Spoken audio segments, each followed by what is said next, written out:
In this video, you'll be learning about this topic. A user story that we're now launching in 200 plus countries. But this one I think is unbelievably fascinating. So we're piloting originally in El Salvador. El Salvador is interested in Bitcoin already. Here's why they're a great candidate, in my opinion, to pilot our free and instant global payments application. They're interested in Bitcoin already. Why are they interested in Bitcoin already? And why do I know that there's already Lightning Network users there? One, their native currency has been inflated to death.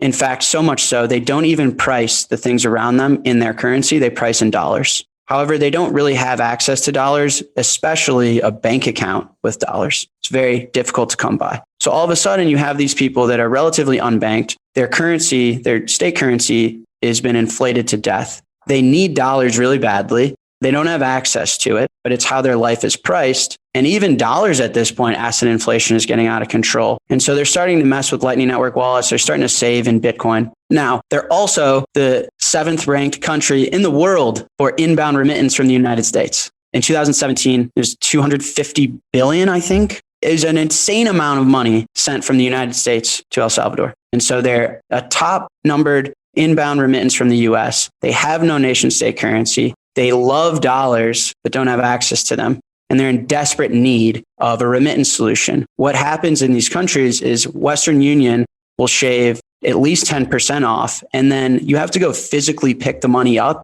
at Western Union, and gangs sit outside Western Union and just kick your ass for 30% more as you walk out. If you don't pay them, they're just going to beat you up. Now, here's what we've done. We've set up Lightning and Bitcoin infrastructure all over the world. Okay. There's Strike infrastructure that represents Central America or even parts within Central America. We got physical location in Ireland. We've got UK, Australia, Canada. We've got all these nodes in this monetary network set up and acting on behalf of users in that particular geographic location. Now, if I want to send $100, which is like a week's worth of living in El Salvador, to an El Salvador citizen, what happens is Strike debits my $100 from my Chase account, live converts it on the fly into Bitcoin on the Lightning Network, sends that physical value, that bare instrument, over an ocean, across the border, and it lands in a new physical location, a different country, in 1 second at no cost. It was free to do that. And then we take it and we live trade it and convert it back into a stable coin. And so all of a sudden, from the comfort of their own home on their smartphone, an El Salvador citizen received money from the United States in the form of US dollars into a synthetic digital dollar on their smartphone for free and in real time. So this is interesting for many reasons. Obviously, the fact that I can send money and have it land anywhere in the world at no cost and in the same second is disruptive to an incredibly large industry. Now, let me go back to this whole context in contrast to something like PayPal and why this is even more interesting. PayPal as a monetary network works great in how many countries? Not 200. The Bitcoin and Lightning Network is the most inclusive monetary network ever. It works everywhere. Does the PayPal network function seamlessly in El Salvador? Nope. No shot. Does the Bitcoin network work in El Salvador? Yeah. The Bitcoin network doesn't know what time it is, where it is. So this is a more inclusive network. It's cheaper, it's faster, and it's global. And that is amazing. And so what we are effectively done in this particular use case is give the people of El Salvador a version of Cash App. They have synthetic digital dollars that they desperately need. They have financial access and free instant global payments to and from Europe, to and from the UK, to and from the United States. And they have a chance to live and survive. They can even use these synthetic dollars to buy Bitcoin and essentially save. And one more point here is when I first, told the people of El Salvador, hey, I'm building this product I think is really going to enhance your quality of life. I gave them this explanation and they said, Jack, this is unbelievable. We're so thankful. However, there's one problem. What if we need to get into local currency? What if for whatever reason, my barber doesn't yet accept the Lightning Network or Strike and these synthetic dollars?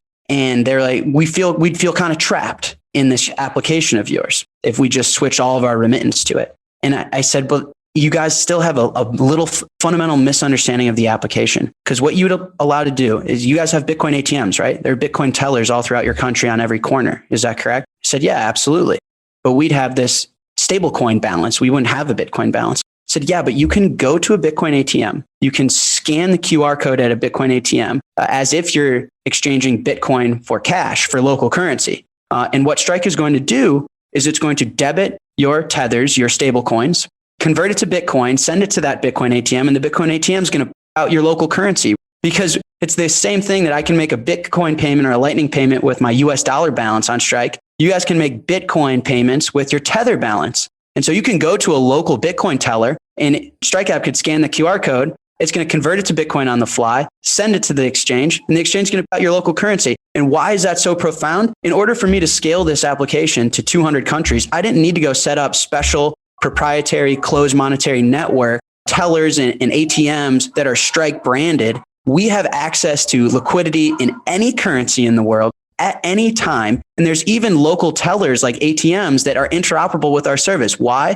Are they all on the Strike network? There is no Strike network. Strike is on the Bitcoin network. Bitcoin is this open network and it scales miraculously. How many people are working for Strike right now? If you think that there's a Strike network and a PayPal network, millions. How many developers are building on the Bitcoin network? How many merchants are integrating? How many salespeople on Twitter, right? So that user story alone of a El Salvador citizen getting inbound remittance from family for free, instantly, in real time, receiving and being able to hold that balance in a synthetic dollar as a stable coin, and then being able to go cash that out at any place, at any time. I mean, what's the market size of that opportunity? 4 billion people, 4.5 billion people?